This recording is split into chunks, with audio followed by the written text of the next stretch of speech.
we take a look at all of the breaking news on the Kavanaugh allegations, and there is a lot of it. The media humiliate themselves, as per our usual routine every single day here. And we take a look at the funniest story of the year. It is astonishingly good. I'm Ben Shapiro. This is The Ben Shapiro Show.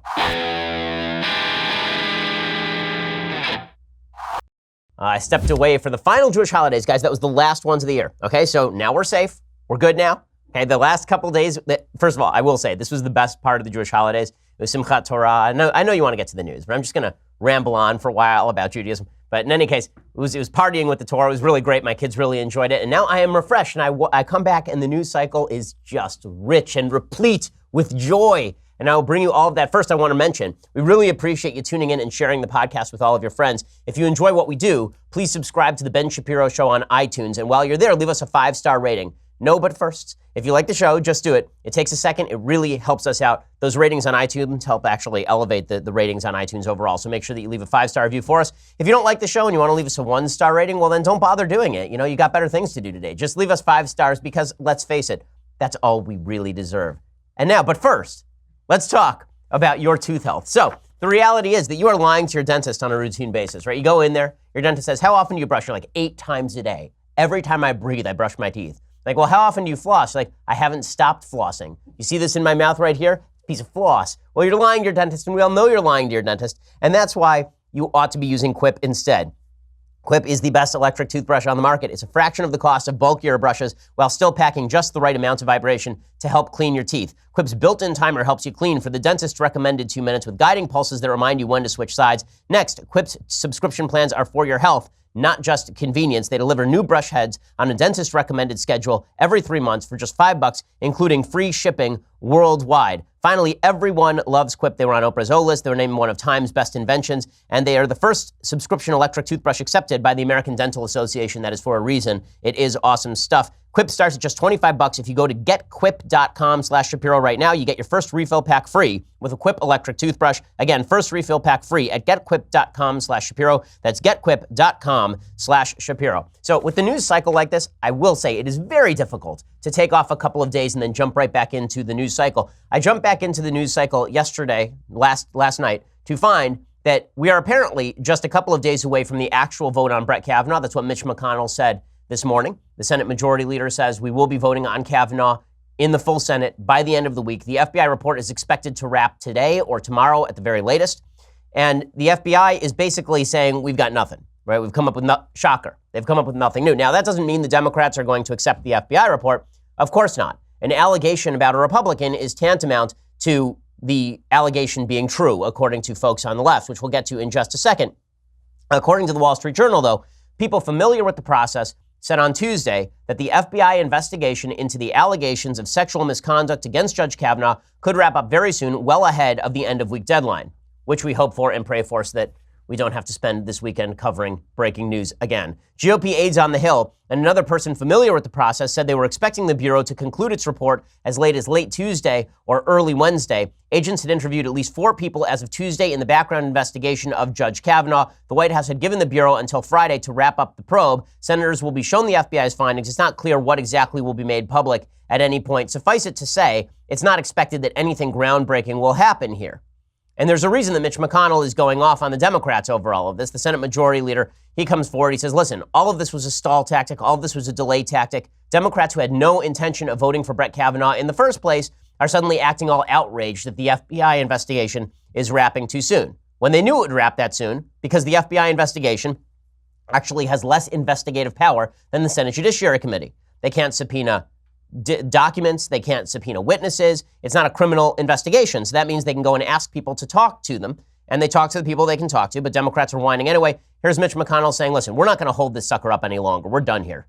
These statements remind us Democrats may be trying to move the goalpost every 5 minutes, but their goal has not moved an inch. They will not be satisfied unless they have brought down Judge Kavanaugh's nomination. And you can tell Mitch McConnell, I mean, that is Cocaine Mitch amped up right there. I mean, that's seriously what Mitch McConnell looks like when he is angry and amped up. Not a joke.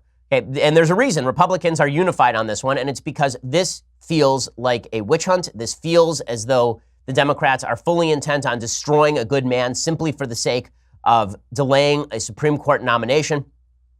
And the Democrats, I will say, there are certain times in American politics that are very difficult to watch. This is one of those times because things are so ugly and so acrimonious and so nasty right now that you find yourself fulminating about it even when you don't want to think about politics. The idea that somebody can be railroaded on one allegation with no corroborative evidence, and as we will see, a lot of evidence that cuts the other way, and that this is supposed to finish people's lives. If you're a good person, you should be thinking twice about whether this is the society that you actually want to live in. Do you want the possibility that someone can come forward with an allegation against you at any time and destroy you? Good people will not go into American public life. They won't. Really, they won't.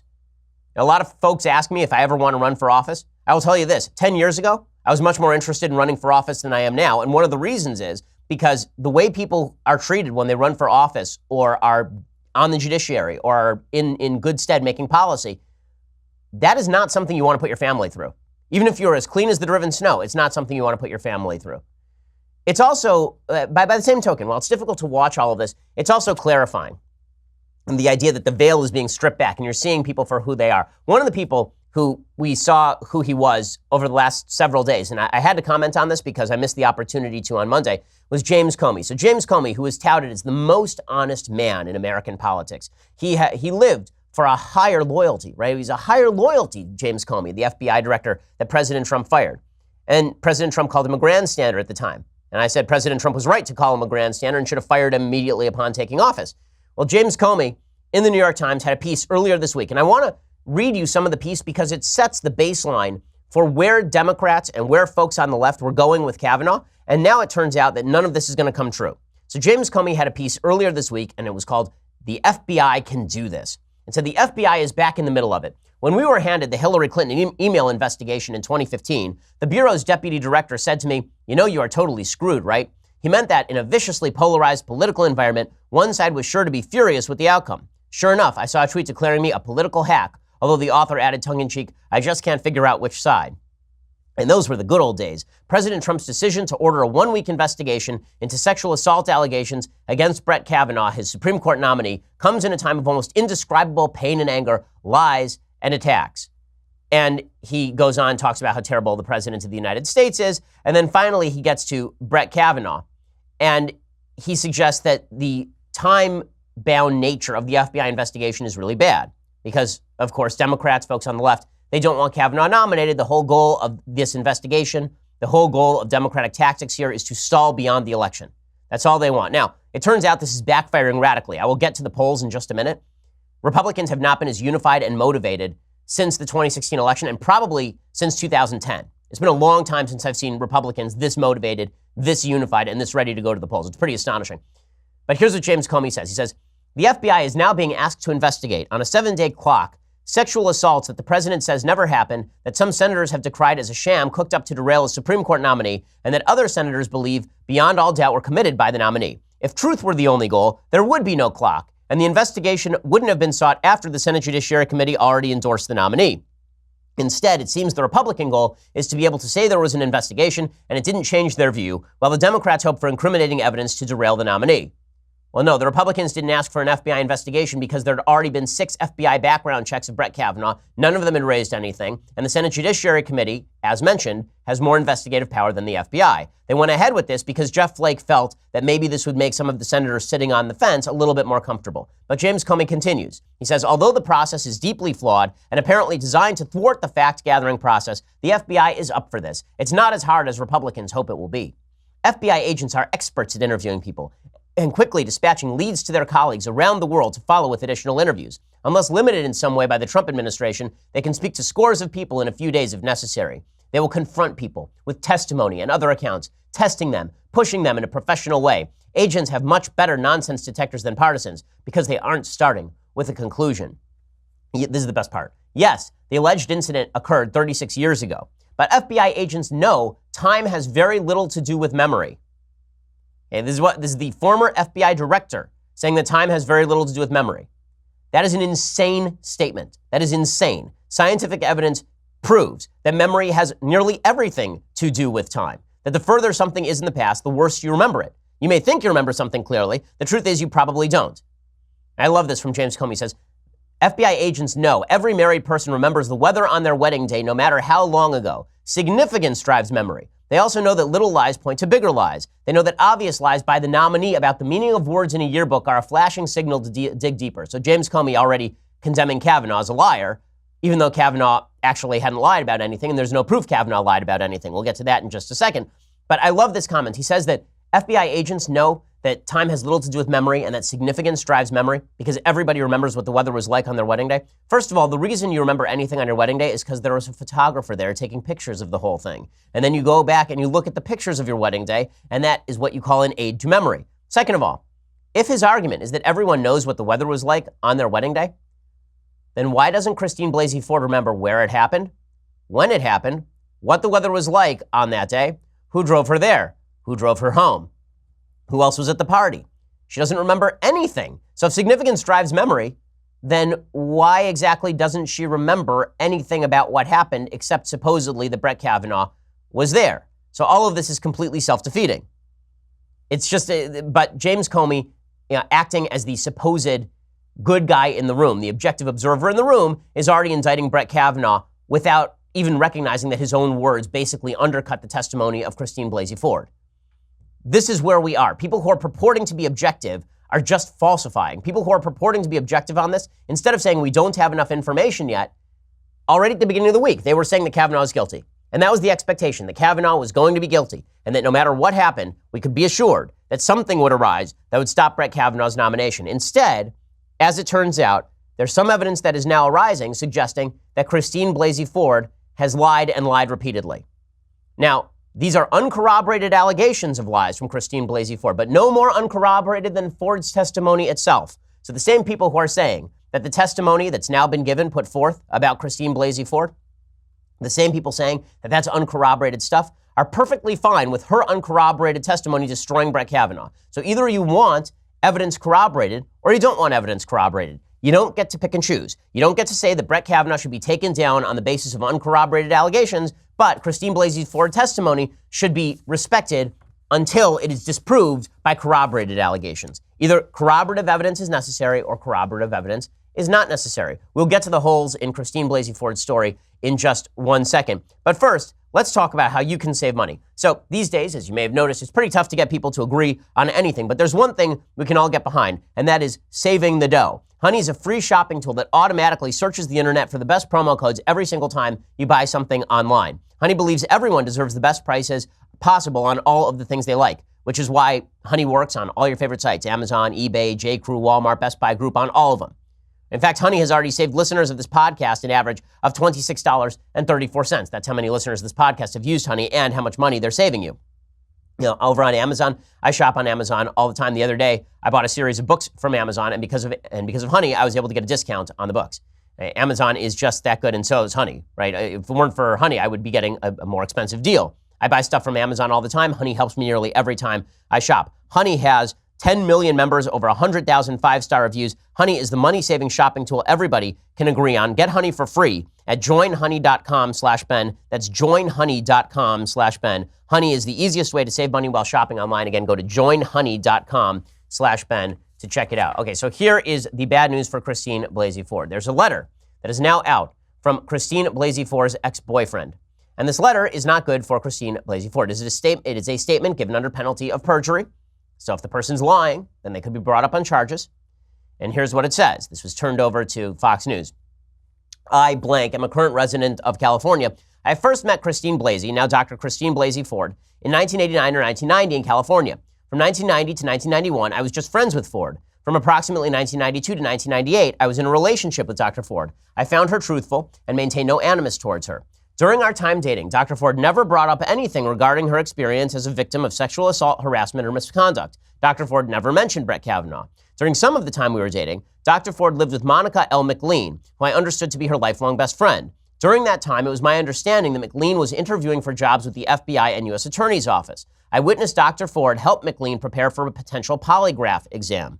Dr. Ford explained in detail what to expect, how polygraphs worked, and helped McLean become familiar and less nervous about the exam. Dr. Ford was able to help because of her background in psychology. Dr. Ford and I lived together while we were dating and stayed together in a long-distance relationship when Dr. Ford moved to Hawaii sometime around 1998, although I'm not sure of the particular year and it might have been a bit earlier or later. While visiting Ford in Hawaii, we traveled around the Hawaiian Islands, including one time on a propeller plane. Dr. Ford never indicated a fear of flying. To the best of my recollection, Dr. Ford never expressed a fear of closed quarters, tight spaces, or places with only one exit. I assisted Dr. Ford with finding a place to live in California. She ended up living in a very small 500 square foot house with one door. Despite trying to maintain a long-distance relationship, I ended the relationship once I discovered Dr. Ford was unfaithful while living in Hawaii. After the breakup, I took her off the credit card we shared, but nearly 1 year later, I noticed Dr. Ford had been charging the card and charged about $600 worth of merchandise. When confronted, Dr. Ford said she did not use the card, but later admitted to the use after I threatened to involve fraud prevention. I didn't speak to Ford again until about 2002, when Ford contacted me briefly. After that, I hadn't thought much about her until I saw her story in the Washington Post on Sunday, September 16, 2018. I do not want to become involved in this process or current investigation, but wanted to be truthful about what I know. So pretty damning stuff from her ex-boyfriend about Christine Blasey Ford, really undercutting her veracity. In just a second, I'll explain why. So this letter suggests a couple of reasons why Dr. Ford's veracity has been challenged. One, she never mentioned for years anything about this sexual assault and never mentioned Kavanaugh. Now, that doesn't necessarily undercut all of her credibility. According to Ford, she never said anything until 2012. But it does underscore that for a lady who says that she was very disturbed about everything that happened to her with regard to Kavanaugh, not to mention it for 6-7 years, and also to be able to travel in prop planes. Like, I'm nervous about traveling in prop planes. Like, propeller planes feel like they're going to go down at any moment. And she was traveling in prop planes in Hawaii. She was staying, apparently, according to this guy, in tiny spaces with no worries about claustrophobia. She testified in front of the Senate, all of this. Also, she testified in front of the Senate she'd never coached anybody with regard to a polygraph. Remember, she made a big deal out of taking a polygraph, and she still won't turn over her notes from her psychiatrist. She turned over her polygraph notes, but her polygraph notes raised some questions of their own, such as, in the polygraph notes, the original polygraph note said, before she took the polygraph, that she was sexually assaulted in the early 80s. She crossed out early. Nobody knows why, because supposedly the assault happened in 1982. Then she took the polygraph, and then she passed the polygraph, but she testified under oath that she did not coach anyone on a polygraph. Now, her ex-boyfriend says that's not true. Here is her testifying about this under oath. I didn't expect it to be as long as it was going to be, so it was a little bit stressful. Have you ever given tips or advice to somebody who was looking to take a polygraph test? Never. Okay, and it turns out that is a serious question for her. Were you lying about that? So Senator Chuck Grassley has now sent a letter to the attorneys for this woman, for Christine Blasey Ford, and he asked for material evidence relevant to the allegations. He says he wants some corroborative evidence. He says he wants the notes from the therapy sessions that Dr. Ford discussed and that she turned over to the Washington Post. Right? He says that he wants copies of all video or audio recordings produced during the course of the polygraph examination of Dr. Ford, which she will not turn over. And then he says the full details of Dr. Ford's polygraph are particularly important because the Senate Judiciary Committee has received a sworn statement from a longtime boyfriend of Dr. Ford's stating that he personally witnessed Dr. Ford coaching a friend on polygraph examinations. When asked under oath in the hearing whether she'd ever given any tips or advice to someone who was planning on taking a polygraph, Dr. Ford replied, never. This statement raises specific concerns about the reliability of her polygraph examination results. The Senate therefore needs this information. So she's got a credibility problem there as well. Then she also has another credibility problem. It turns out that she said in her Senate testimony over and over again that she was in therapy in 2012 because she had a fight with her husband about building a second front door. And the reason that she wanted a second front door is because she had security concerns because she was still deeply disturbed about her alleged sexual assault at the hands of Brett Kavanaugh. Well, now it turns out that that's a really dicey story. Real Clear Investigations, Paul Sperry over at Real Clear Investigations has a piece in which he says real estate and other records undercut a key part of Christine Blasey Ford's account of why she finally came forward with charges of attempted rape against Supreme Court nominee Brett Kavanaugh after some 30 years. Ford testified last week that she had never revealed the details of the alleged attack until 2012 when she was in couples therapy with her husband. She said the memories percolated up as they revisited a disagreement they'd had over her insistence on installing a second front door when they remodeled their Palo Alto, California home. The need to explain a decision her husband didn't understand pushed her to say she wanted the door to alleviate symptoms of claustrophobia and panic attacks based on the alleged assault. She was specifically asked about this by Dianne Feinstein. Feinstein asked, is that the reason for the second front door is claustrophobia? And Ford said, correct. But documents reveal the door was installed years before as part of an addition. and has been used by renters and even a marriage counseling business. The door was not an escape route, but an entrance route, said an attorney familiar with the ongoing congressional investigation. It appears the real plan for the second front door was to rent out a separate room. Palo Alto City records show a building permit for the additional room and exterior door was issued to Ford and her husband on February 4th, 2008, more than 4 years before the May 2012 therapy session where she first identified Kavanaugh as her attacker. All the remodeling was completed by February 2010. The only additional permits issued to Ford at her Palo Alto address are for solar panels on the roof, a solar hot water system in the garage, and an electric vehicle charge station for the driveway. Dr. Randall, who is the marriage therapist, expressed concerns about her real estate transaction and prior relationship with Ford being reported. She said, "I don't want it mentioned. It's personal." Since the second front door was installed, students from local colleges have lived in the additional room with the private door. So, in other words, there are a lot of holes in her story. We don't know where. We don't know when. We don't know that she's actually claustrophobic. We certainly know that she's okay with flying for the most part, or at least she does it a fair bit. We also know that that second front door story has some holes in it, all of which suggest that maybe there are some serious questions that need to be asked about Ford's account. And this week, it seems more questions have been raised about that account than have actually been raised about Brett Kavanaugh. Now, in just a second, I'm going to get to President Trump's response on all of this, which is, peculiarly Trumpian. But first, let's talk about you saving money on stamps. So these days, you could go to the post office. Post office is a great place, a lot of great services, but you're going to spend time in the car, you're going to spend time in line.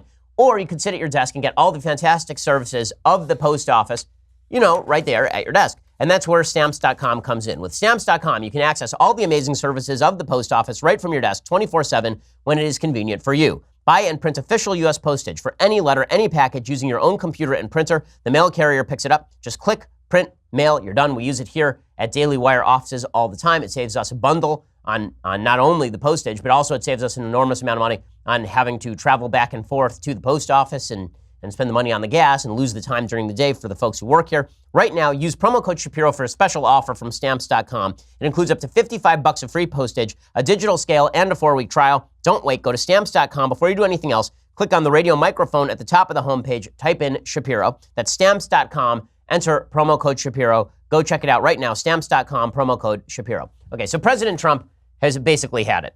After a couple of weeks of him maintaining silence, or at least being discreet in his opinions about this issue, him saying that he found her testimony compelling and then he found Kavanaugh's testimony compelling, the president last night decided, you know what? Done. Screw this. No more of this. So he did a rally, and at the rally, he decided to launch into Christine Blasey Ford. Now, there are some folks on the right saying that the president was not mocking Christine Blasey Ford. He's pretty clearly mocking Christine Blasey Ford. There's some folks on the left saying he was only mocking Christine Blasey Ford. No, he was also mocking the fact that her corroboration-free allegation is being taken entirely seriously despite its lack of detail. So two things can be true at once. Number one, he can be saying basically true things about the serious holes in Christine Blasey Ford's story. Two, he probably shouldn't be mocking Christine Blasey Ford. It's bad politics and it's cruel and there's no reason to do it. But here is the president going after Christine Blasey Ford in his typically entertaining fashion. How did you get home? I don't remember. How'd you get there? I don't remember. Where is the place? I don't remember. How many years ago was it? I don't know. I don't know. What neighborhood was it in? I don't know. Where's the house? I don't know. Upstairs, downstairs, where was it? I don't know. But I had one beer. That's the only thing I remember. Okay, so there's the president going off on her. This, of course, allows the Democrats, the reason it's bad strategy is it allows the Democrats to misdirect from Kavanaugh to Trump. Now they can act all outraged, even though there are serious questions about Christine Blasey Ford's story. And again, no corroboration. In fact, counter corroboration. Every witness she has cited has said they don't remember this party. Every single witness she has cited said they do not remember this party. There is no corroborating evidence. None. Okay, but this because Trump is mouthing off, this allows the Democrats to jump on this, which is what they do. CNN's Don Lemon says he can't resist mocking her. It's just so terrible. How could he possibly mock her? Well, I would point out, I don't like the mockery either, but I would point out the entire media have been mocking Brett Kavanaugh. SNL did an entire thing about how Brett Kavanaugh got emotional, and they had Matt Damon. You remember Matt Damon, the guy who was ripped apart by the Me Too movement 5 minutes ago. Now he's there playing the Me Too movement's go-to guy, mocking Brett Kavanaugh. So it's fine to mock Brett Kavanaugh, a guy whose life is being torn apart by what appear to be corroboration-free allegations of rape and false allegations of gang rape. That guy you can mock the crap out of. But if you mock Christine Blasey Ford, according to CNN, That's the true test of evil. Now, again, I don't think any of these folks should be mocked, but here is Don Lemon going after President Trump, which is why, the president should think twice before doing this sort of stuff in the future. So we learned tonight that our president cannot resist mocking a woman who he had called a credible witness in front of a cheering crowd. And we're learning more tonight about Brett Kavanaugh as well. There's a letter, it was obtained by the New York Times. It was written in 1983. We have a copy here, when he was 18 years old. Kavanaugh, writing to his high school buddies, he says this, and I'm quoting, "We're loud, obnoxious drunks with prolific pukers among us." Oh my God, he drank in high school. No, I've never heard of such a thing, except from every high school student who's ever been in high school. Really, we'll get to the shifting goalposts of the Democrats and the media in just a second, because the goalposts are moving faster than the speed of light. I didn't think it was possible. It shouldn't be, by the laws of physics, it's not possible to move faster than the speed of light, but somehow those goalposts have been shifting faster than the speed of light. We've actually gone back in time thanks to the goalpost shifting of the Democrats. It's truly incredible. We'll get to all that in just a second, but Mazie Hirono also attacking President Trump. How dare President Trump do it? Remember, Mazie Hirono is one of the people who said all men should sit down and shut up and say nothing about the Brett Kavanaugh allegations. And so she's a real great source when it comes to, I think, honesty in politics. But here she is just lamenting the state of our politics after having helped to undermine it, after having clocked politics in the back of the head with a shovel and left it bleeding through the nose. Here she is talking to Anderson Cooper. We can always count on the president to go down to the lowest common denominator, mock people, call people names, attack them. This is what he does. And the thing that Dr. Ford did remember with 100% recollection was that it was Brett Kavanaugh who attacked her. Okay, so there we have it. And because she said it, therefore it must be true. See and believe. That's all we've got. It turns out that other allegations with regard to the nominee are also falling apart. There was an NBC story about Brett Kavanaugh. This one had to do with Deborah Ramirez, and it accused Kavanaugh of perjury. And then it turns out that he was not, in fact, guilty of perjury. So here's what NBC originally reported. They said the text between Bertram and Karen Yarosavage, both friends of Kavanaugh, suggests the nominee was personally talking with former classmates about Deborah Ramirez's story in advance of the New Yorker article that made her allegation public. Remember, Deborah Ramirez is the lady who alleged that at some frat party at Yale, Brett Kavanaugh exposed himself in front of her. In one message, Yarosavage said Kavanaugh asked her to go on record in his defense. Two other messages show communication between Kavanaugh's team and former classmates in advance of the story. The texts also demonstrate that Kavanaugh and Ramirez were more socially connected than previously understood, and that Ramirez was uncomfortable around Kavanaugh when they saw each other at a wedding 10 years after they graduated. Bertram's efforts also show that some potential witnesses have been unable to get important information to the FBI. On Monday, a senior U.S. official confirmed the White House has authorized the FBI to expand its initially limited investigation. Okay, that was the original report. Then they went back and stealth-edited, and here's what they added.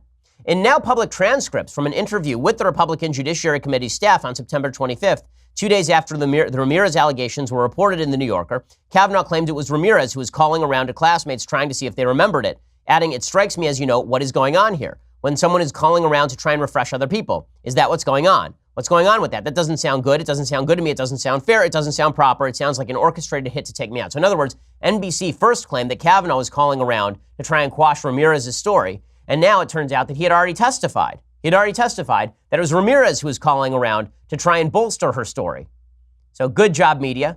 Well done all the way through. There's another allegation that seems to be having some trouble. Then there's the allegation from Julie Swetnick. This, of course, coming from Michael Avenatti. It turns out that a former boyfriend of Julie Swetnick has now issued a letter to the Senate Judiciary Committee. And here's what it says. "My name is Dennis Ketterer. I'm a former weeknight meteorologist for Channel 7 in Washington, D.C. and won an Emmy in 1995. I want to preface this by saying I am neither proud nor guiltless in the actions about to be mentioned in this letter. I hope my friends, family, and church members can forgive me. I first met Julie Swetnick in 1993 at a Washington, D.C. bar near Wisconsin Circle. I was at a going-away party for Channel 7 anchor Dale Solly. I left the party to go to the bar to buy a soda. I haven't drunk alcohol since my 18th birthday. As I sat alone at the end of the bar, Julie approached me. She was alone, quite beautiful, well-dressed, and no drink in hand. Consequently, my initial thought was that she might be a high-end call girl, because at the time I weighed 350 pounds. So what would someone like her want with me? But there was no conversation about exchanging sex for money, so I decided to talk with her a few minutes. I had never been hit on in a bar before. I didn't leave with her that night, although we talked about getting together. Over the next couple of weeks, we met at what I believed and still believe was Julie's place. From the beginning, Julie knew I was married and that I was having marital issues. He says she was an opportunist. I felt she had only interest in my 350-pound self because I was on TV and well-known. Although we were not emotionally involved, there was physical contact. We never had sex, despite the fact she was very sexually aggressive with me. And then he talks about all of her fantasies, sex with multiple guys, and he suggests that she is politically motivated, and he says that basically she's not to be believed. He basically calls her a sociopath. And so that's not great for her account either. And her account always was really troublesome, right? The gang rape account was always very difficult to substantiate, considering there should have been witnesses for any of that stuff. We're going to get to a final allegation that the Democrats tried to bring up last minute in just 1 second. But first, let's talk about your nutrition. Okay, right now, take a look at your superfood container.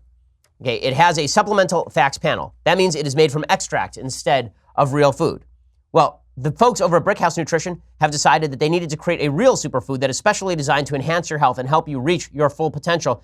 And it's called Field of Greens. Field of Greens is the first real superfood. The difference that sets it apart can be seen on the bottle. It has a nutrition facts panel because it is indeed real food. 1 scoop of Field of Greens has a full serving of real certified vegan, vegetarian, and USDA organic fruits and vegetables, complete with antioxidants. It's a daily clean green energy that fuels your body for a healthier, happier lifestyle. Field of Greens has also become the energy choice of the USA men's Olympic wrestling team because it does indeed really work. We have folks around the office who have tried it. They say that it's really good. If you act now, get a limited time offer by texting Shapiro to 41411. Again, text Shapiro to 41411.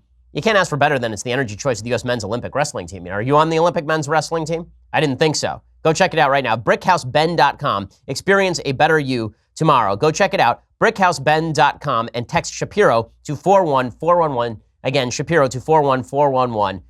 Get energy a much more natural way. Field of Greens has it for you. Go check it out right now. BrickhouseBen.com or Shapiro, text it to 41411. Okay, so we're going to get to more of these allegations and the best story of the day. It really is a spectacular story. We'll get to all of that in just a second. First, you're going to have to go over to Daily Wire. This Friday, Daily Wire is launching the next chapter in Andrew Klavan's podcast series, Another Kingdom, performed by Michael Knowles. If you aren't caught up on the first season, it's available on the website. Subscribers to Daily Wire get early access to each episode, and all of it is ad-free. This season, we've added a dramatic visual component, so it really is pretty cool. If you've never listened to it, it really is great stuff, despite the fact that Michael Knowles does the reading. He does a good job with it, actually. He doesn't just sit there and stare blankly into camera, as usual. So it is worth subscribing just for it. It's really fun and really interesting. Go check it out right now at dailywire.com and subscribe. $9.99 a month to get the rest of this show live as well. Plus, you get to send us questions in the mailbag, which we'll be doing this week. Also, when you subscribe at YouTube or iTunes, where you should leave us a review at iTunes, as I mentioned earlier, you'll also get access to our Sunday special. This week's Sunday special is a guy I've been wanting to have on for a very long time, Jonathan Haidt, professor at NYU, the author of The Righteous Mind and the new New York Times bestseller, The Coddling of the American Mind. He stopped by to talk about free speech, college campus, and all the rest. Hi, my name is Jonathan Haidt, and I'm going to be talking with Ben on the Ben Shapiro Show Sunday Special. I'll be talking about my new book, The Coddling of the American Mind, as well as the inexplicable, puzzling events that have consumed much of campus life and national politics. So you're going to want to check that out. By the way, if you want a preview of what exactly that's going to be like, Thursday night I'm speaking at USC. There's already talk that things are going to get maybe riotous outside and kind of insane over there. So always looking forward to that. Can't just have like a normal speech to a bunch of people. Got to always have some chaos. So we're going to do that on Thursday night. That will be lots of fun. Also, I want to thank you. If you were folks, before we sign off here, I just want to thank you. If you watched our Sunday special, our Fox News special on Sunday, really want to thank our ratings were bananas again. Really great ratings this Sunday. Actually increased over our first Sunday show. And the show this coming Sunday, is going to be awesome as well. So I encourage you to tune in over there. We are the largest, fastest growing conservative podcast in the nation.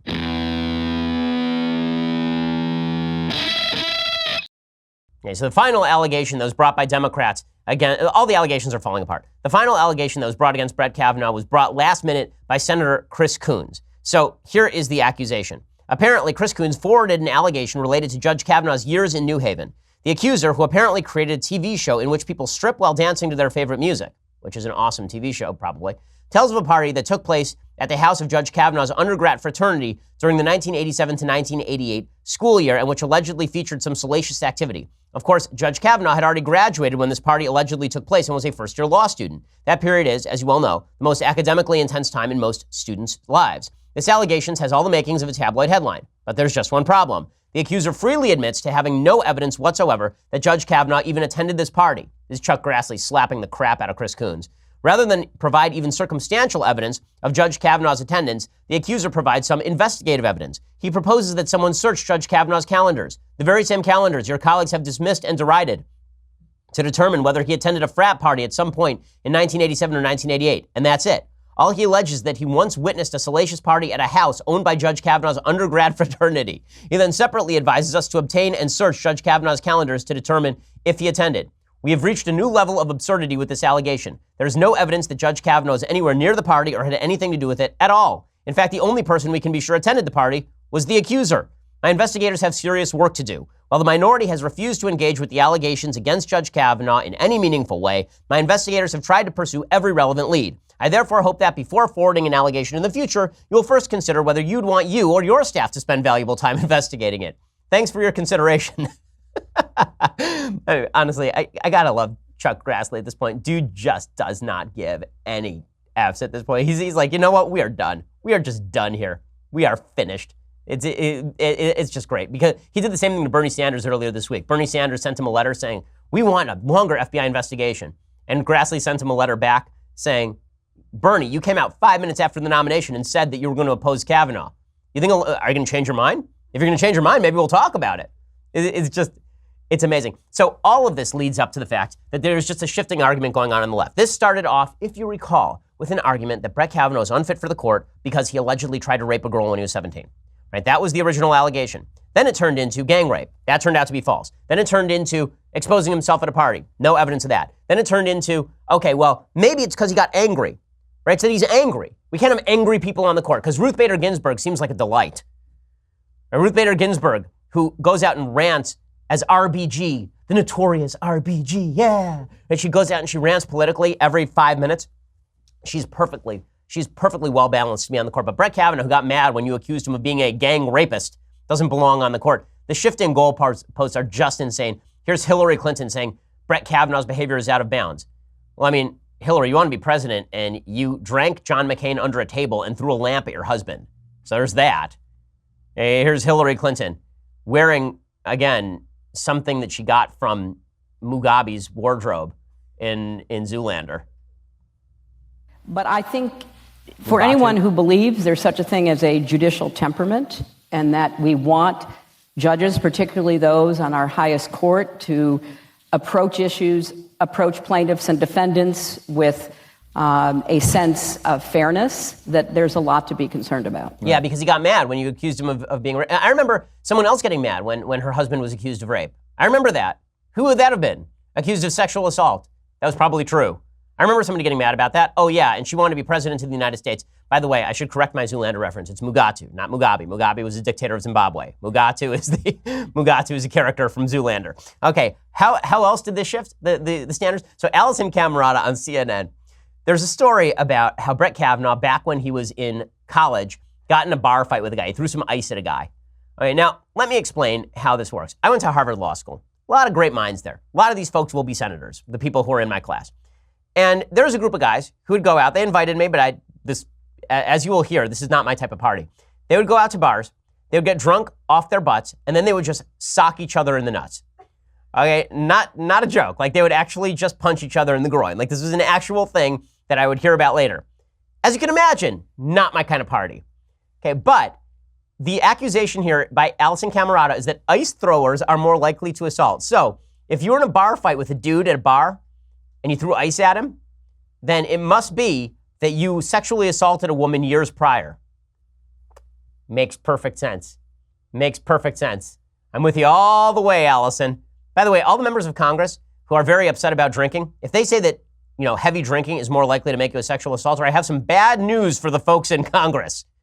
Okay, the folks in Congress, that place is an unmet AA meeting. Okay, if anybody ever wanted to win a Pulitzer, all they would have to do is just stake out the bars on Capitol Hill. The number of Congress people who are fall-down drunks is astonishing. In any case, here's Allison Camerata making a fool of herself. I think that if you are known as a belligerent, mean, fighting drunk, that's relevant. I think that it's relevant to then a woman who says that you would corner her and put your hand over her mouth. Somehow that, I think, makes more sense than if you were just a fun drunk who always fell right asleep. Okay, or alternatively, the two things don't necessarily have to do with one another because guys get in bar fights with other dudes and then they may not touch women. Because that happens actually a fair bit. Because that's reality. That's called men with testosterone being drunken jackasses. Like, what? I swear, it's like these people have never met a man. It's an incredible, incredible thing. Okay, and then the goalpost shifted even more. So we'll get to that in just 1 second. So the goalposts continue to shift. Bernie Sanders, who has no intention of voting for Brett Kavanaugh, he says, you know what? We need more time. That's what we need. More time. Because I am very old and I cannot comprehend things at the speed at which I once used to comprehend all of the pudding. And therefore, we need more time. Sure, I'm not going to vote for him, but that does not matter. It does not matter at all, at all, at all. Bernie, talk, go. What has to happen now is the FBI needs to do a full investigation determining his veracity. It's not a question of drinking. Everybody, millions of people in America drink. It's a question of whether you are lying before the Judiciary Committee of the United States Senate. And if you are lying, you should not be seated. And by the way, that investigation should be thorough, should not be limited to a week. And the idea that we are voting or being asked to vote before this report can be read is totally crazy. Okay, so that's the news story. They're not taking enough time. That's the real problem here. If they just took more time. And then you have Jeffrey Toobin, who basically sums it up at the very end. Jeffrey Toobin essentially says, you know what? I don't care whether he's guilty or innocent. He's white. Which is rich coming from Jeffrey Toobin, a white dude who knocked up his mistress, tried to pay for her abortion, refused to pay child support until ordered to by a court. But he says that every allegation should be taken seriously while he sits there on CNN with his job after trying to pay for an abortion and ditch his child support necessities. Good job, Jeffrey Toobin. Here he is saying he cries himself to sleep over the fate of white men in America. The innate sexism of the statement that white men in America don't actually deserve due process.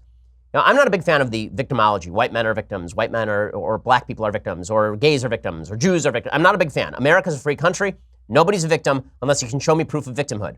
This right here is proof of victimhood. When the CNN lead legal analyst says that white men do not deserve due process or the presumption of innocence, that actually is pretty good evidence of actual racism and sexism taking place. Here's Jeffrey Toobin doing it. I cry myself to sleep over the fate of white men in America.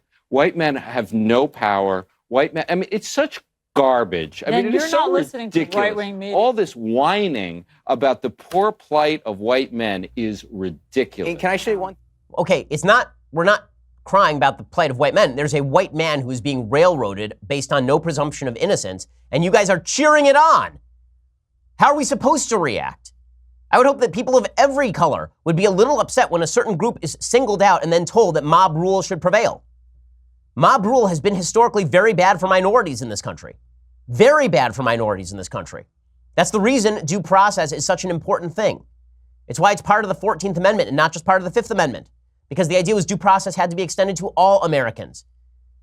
It's pretty astonishing. Now, all of this is, in fact, unifying Republicans. It should. You have Cory Booker, that insane bag of lunacy, who says, the senator from New Jersey, Spartacus, he came out and he says that he finally spills the beans. He just says, listen, it doesn't matter whether Kavanaugh's guilty or innocent. I don't like him because I'm bald or something.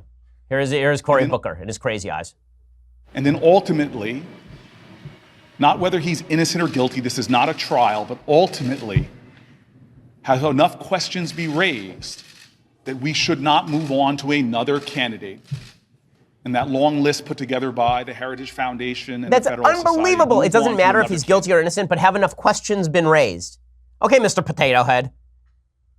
Got up this morning when it put on his angry eyes. Cory frickin' Booker. Yeah, and then they wonder why Republicans are so united. So here's the hilarious thing. Democrats thought this was going to unite them. Oopsie daisy. It turns out that the Quinnipiac ballot shows that the Democratic generic ballot lead has been sliced in half in a month. Has been sliced in half. As I said last week, we did a little kind of Q&A. I was doing a live radio show, and in the middle of the breaks, I was answering questions, which we do for subscribers, which is why you should subscribe. And somebody asked, do you think Republicans will be more motivated? I said, I know I am.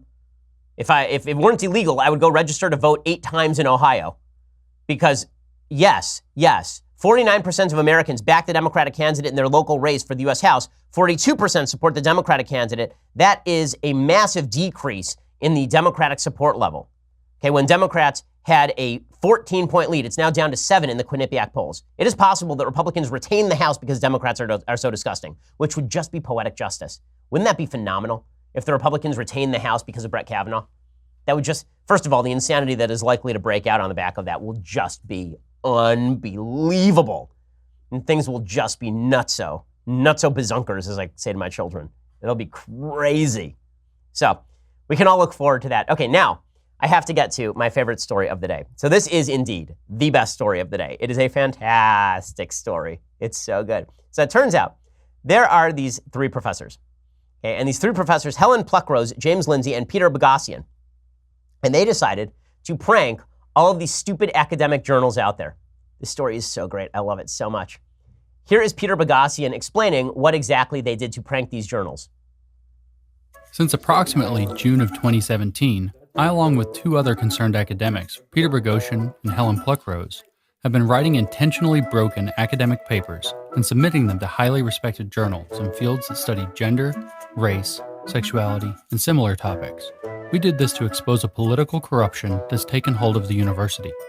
By this point, several of these papers have been accepted in highly respected journals, and one that claims that dog-humping incidents can be taken as evidence of rape culture has been officially honored as excellent scholarship. I'm not going to lie to you, we had a lot of fun with this project. The reviewers are worried that we didn't respect the dog's privacy. That's the concern. We respected the chapters. But don't let that lead you to believe that we're not addressing a serious problem. If you have a few minutes, I'll try to explain. Okay, it's so good. It's so good. So what did they do? They submitted all of these insane papers to these feminist and gender studies journals, and they all got printed.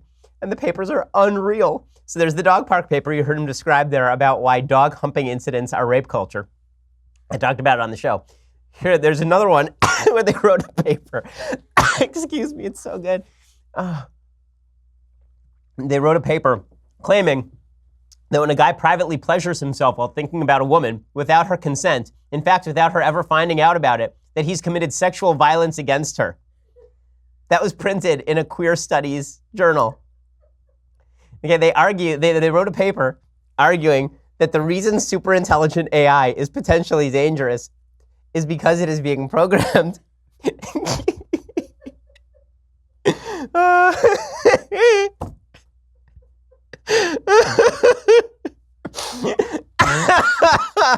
I want to give these people a medal.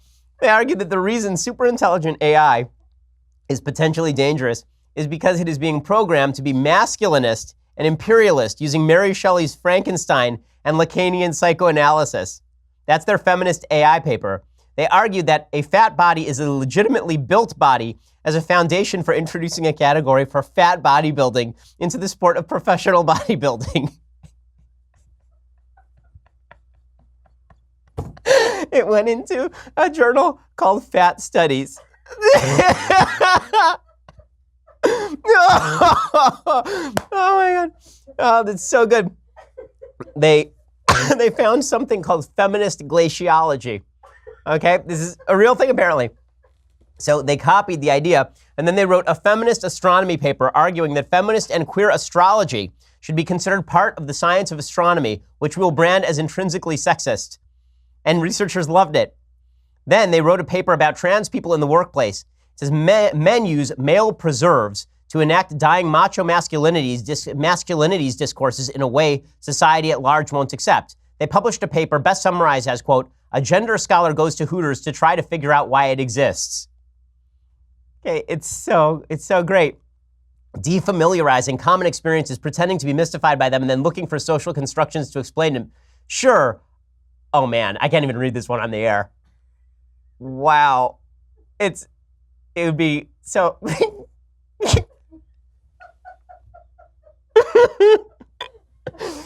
I'll try to explain this in the most PG-rated possible way. Wow, this is going to be a challenge. So they did a paper on certain toys, implements that are used in times of intimacy, typically by men who are not straight. So they asked the question, why don't straight men tend to pleasure themselves via use of these implements that are generally used by gay men? And what would happen if they did? And their paper was printed in Sexuality and Culture when they concluded that men would be less transphobic and more feminist if they allowed themselves to be treated in a way that straight men typically are not particularly fond of. You know, that they try to avoid, why we try to avoid going to the proctologist as often as possible. Oh my God, the very best one, of course, the very best one is that they submitted a paper to the feminist social work journal Affiliate. Okay, this is what they did. A feminist rewrite of a chapter from Mein Kampf. They literally took a chapter from Mein Kampf, they replaced some of the language with feminist language, and then they submitted it to Affiliate, and Affiliate printed it. Okay, is it fair to say that all of this stuff is garbage, that all of these journals are garbage? I think it's pretty fair to say that. At the time of the publishing, they have 7 papers accepted, 4 of which have been published online. 3 more have been accepted without having had time to see the publication through. 7 papers are still in play. 6 were retired as fatally flawed. They had 4 invitations to peer review other papers as a result of their own exemplary scholarship. And 1 paper that gained special recognition for excellence from Gender, Place, and Culture. That was the dog humping paper. Just spectacular. Just spectacular. I love this. They said, part 3, why did we do this? Because we're racist, sexist, bigoted, misogynistic, homophobic, transphobic, trans-hysterical, anthropocentric, problematic, privileged, bullying, far-right-wing, cis-hetero, straight white males, and one female who's demonstrating her internalized misogyny and overwhelming need for male approval, who wanted to enable bigotry, preserve our privilege, and take the side of hate.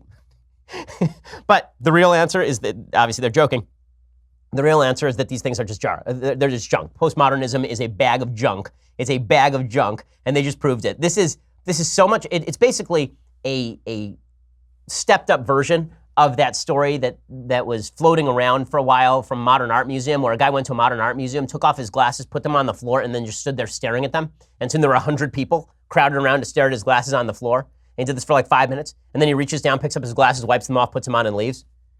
Right? So it's basically that, except for academic studies journals. I can't believe that people are upset about the idea of me subsidizing someone to study these topics at college. We should all be for this. Okay, so you know what? That really should have gone in things I like, because it is the thing that I like the most of all the things. It is so good. Okay, but another thing that I like. So that's a retroactive thing I like. Another thing that I like. Over the weekend, I read a really fantastic book. It's a lot of fun to read, called Born to Run by Christopher McDougall, all about long distance running. And the most salient part of this book is that basically he says that athletic sneakers are a scam, that the people who get the fewest knee and hip injuries running are people who run barefoot or who run with the flattest possible shoes, because when you have really nice cushiony shoes, it actually teaches your body not to run properly, because you don't actually feel the impact of each step when you're running improperly. But the book is really, it's a page turner. It's fun to read. It's basically about super endurance athletes, guys who race 100 miles, which is 4 marathons in a row at a time. It's pretty incredible stuff, and women. And it talks about sort of the history of man in terms of anthropology, basically how human beings were evolved, specifically became upright walking creatures so that we could run very long distances. His theory, and the theory of some scientists, is the reason we began walking upright, which has always been a great mystery, is because it allows us to shed excess body heat and go very long distances, so you actually run down animals. So you could actually catch an antelope simply by running after the antelope. Even though you're slower than the antelope, you can run after it, keeping it in sight, until it basically just gives out, falls over, and you eat it. And that's basically why human beings evolved the way that they did, with no hair and walking upright and with certain muscles at the back of your neck to keep your head stable. Really an interesting book, Born to Run by Christopher McDougall. So that is good stuff. Okay, time for a couple of quick things that I hate. And then we'll be, it's a long show, but I'm sorry, I had to take time with that story. It was too good. Okay, so things I hate, let's do it. So Eric Holder, you remember Barack Obama's wingman? Remember Barack Obama's wingman? He said that he was going to turn the AG's office into basically a preserve of the presidency. Now he says that Jeff Sessions is weakening the attorney general position. Even though Jeff Sessions is under fire, even though Jeff Sessions has done, I think, yeoman's work in his job, even though he has been honest about his approach to the job, Eric Holder, the most corrupt AG of my lifetime, he says that Jeff Sessions is a real problem. I think by taking what he has taken, he not only weakens himself as attorney general, it has an effect on the institution. And at some point, you have to say to the president, no, you've got to respond to the president. These are extraordinary things. I've never seen a president talk to an attorney general in the way that this president has spoken to his attorney general. But I think you have to respond in extraordinary ways, always thinking about how you're going to protect the institution. Yes, I'm sure that that's it. I'm sure that Jeff Sessions is undermining the institution because he hasn't quit. Because then I'm sure you would love the next AG. For sure. For sure. Amazing stuff from Eric Holder. Speaking of hypocrisy and stupidity from the Democrats, John Kerry, who just will not leave. His face collapsing like a mudslide in the Hollywood Hills, growing longer and longer each day. One day his face, like an Easter Island head, will stretch all the way from the top of his 6'4" body all the way down to the floor, where it will remain for all eternity. Here is John Kerry, who wants to run for president, the worst Secretary of State in American history, also a terrible senator and a bad human being, talking about why Ted Kennedy was a great human being, even though he left a woman to drown in a river. What about Ted Kennedy? Similarly, people have been critical through the years and he was critical of himself. He stood up and owned moments where he knew he'd stepped over the lines. Really? So that's a thing now? Ted Kennedy owned up? He stepped up? Really? Like the guy who put on like the fake dog collar, like the fake neck collar to avoid responsibility? The guy who claimed that he had taken, the reason that he'd gone to sleep is because he'd taken a drug that actually is a picker-upper? Go watch Chappaquiddick if you actually think, the movie Chappaquiddick, if you actually think that what John Kennedy just said is true. Also, Ted Kennedy, the guy who was so remorseful that he then basically went straight back to sexually assaulting women, along with Chris Dodd. The two of them would sandwich waitresses at local restaurants. Really, this was reported by, I think, the New Yorker in 1990, 1989. So, yeah, well done there, John Kerry. Just spectacular stuff all the way through. Okay, before I go, one quick mention of a company that just did me a favor. So, I know many of you have been wondering, Ben, what's up with that spectacular new yarmulke on your head? Now, you probably didn't notice because my yarmulke is black, and I mean, most black yarmulkes look the same. But if you were closely watching, and I know my fans were, you'll notice that this yarmulke is missing something. What is it missing? It's missing bobby pins. There are no bobby pins. But how does it stay on your head, Ben? That's the question. Well, the answer is that the bobby pins are internal. So, for all the Orthodox Jewish listeners that I have, we're a huge crowd, massive, growing. Okay, for all you folks, there's something called clipped kippas. Both words are with a K, and they allow you to. The clips are internal, so as you can see, there is no actual bobby pin on top of your head. It's spectacular. Zoom in. Go. Yep, got it. It's amazing. Okay, so go check it out. Clippedkippas.com. So they got their free plug. Good people.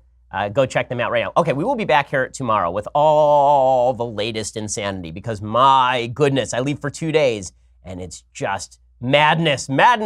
We'll see you there then. I'm Ben Shapiro. This is The Ben Shapiro Show. The Ben Shapiro Show is produced by Senya Villarreal, executive producer Jeremy Boring, senior producer Jonathan Hay. Our supervising producer is Mathis Glover, and our technical producer is Austin Stevens. Edited by Alex Zingaro. Audio is mixed by Mike Caramina. Hair and makeup is by Jesua Alvera. The Ben Shapiro Show is a Daily Wire Forward Publishing production. Copyright Forward Publishing 2018.